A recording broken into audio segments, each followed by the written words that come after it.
ఆ కండిషన్స్ ఆయన కూడా అడుగుతుంది. కండిషన్స్ వైలేట్ చేసి ఇమ్మంటల్లా, మీ కండిషన్స్ కు లోబడే 99 పైసల కండిషన్ కి లోబడే అడుగుతున్నాడు ఆయన.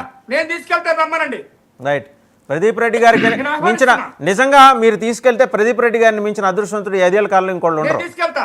ఎటకారం అయితే ఎటకారం కోసం లేకపోతే వాళ్ళ నాయకుడిని ఏమండి, ఇవాళ రేపు 10 లక్షల ఆథరైజ్డ్ క్యాపిటల్ పెట్టడం పెద్ద కష్టం కాదండి.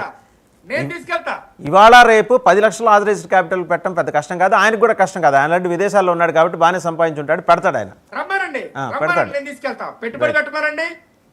రైట్. ఆయన సంగతి పక్కన పెడితే ఇప్పుడు వీళ్ళు ఎన్ని ఉద్యోగాలు కల్పిస్తామన్నారండి ఉర్సా వాళ్ళు? సార్ ఒక్క నిమిషం ఆగండి. ఉర్సా వాళ్ళు ఎన్ని ఉద్యోగాలు కల్పిస్తామన్నారు?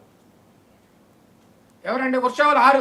అది యాక్చువల్ అండి, అంటే ప్రాజెక్ట్స్ ఓరియంటేషన్ కంపెనీ కాదండి, డాటా సెంటర్ అది. అంటే ప్రాజెక్ట్స్ టీసీఎస్ కొన్ని కంపెనీలకు ఓన్ డాటా సెంటర్స్ ఉంటాయి, కొన్ని కంపెనీస్ డాటా సెంటర్స్ ని మీద డిపెండ్ అయి ఉంటాయి, అంటే వెండర్షిప్ పెట్టుకుంటాయి అనమాట. సర్వర్స్ మెయింటెనెన్స్ మొత్తం కూడా కొన్ని కంపెనీల దగ్గర ఉంటాయి. అటువంటి కంపెనీల్లోకి వచ్చేసరికి కొంతవరకు ఎంప్లాయ్మెంట్ తక్కువ ఉంటుంది, ఓకే. కానీ దాని మీద డిపెండ్ అయ్యేటువంటి, అంటే మనం ఒక డేటా సెంటర్ మన దగ్గర ఉందనుకోండి, అనేక కంపెనీలు మన దగ్గరకు వస్తాయి, ఆ కంపెనీలో ఉద్యోగాలు వస్తాయి. ఒక కియా వచ్చింది సార్, ఆ కియా అఫిలియేటెడ్ కంపెనీస్ ఎన్ని వచ్చినాయి? అలా ఒక కంపెనీస్ కావాల్సినటువంటి మినిమం బేసిక్ ఇన్ఫ్రాస్ట్రక్చర్ మొత్తం కూడా మౌలిక సదుపాయాలు కల్పించాల్సిన బాధ్యత మన మీద ఉంది కాబట్టి చేశారు తప్పితే ఇవాళ రాష్ట్ర ప్రభుత్వానికి అన్యాయం జరిగేటువంటి ఏ నిర్ణయం కూడా ఈ కేబినెట్ కానీ ఈ కూటమి ప్రభుత్వం కానీ తీసుకోదు. చాలా ట్రాన్స్పరెంట్ గా ఉన్నాం.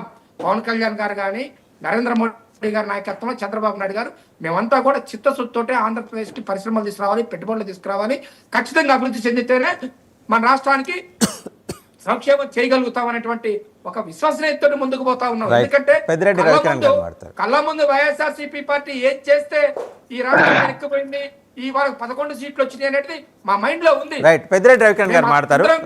రవికిరణ్ గారు ఆయన క్లారిటీ ఇచ్చారండి.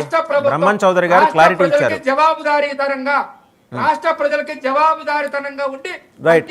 మీ కూటమి పార్ట్నర్ బీజేపీ ప్రతినిధి పెద్దిరెడ్డి రవికిరణ్ మాట్లాడతారు. ఆయన క్లారిటీ ఇచ్చారు బ్రహ్మన్ చౌదరి గారు.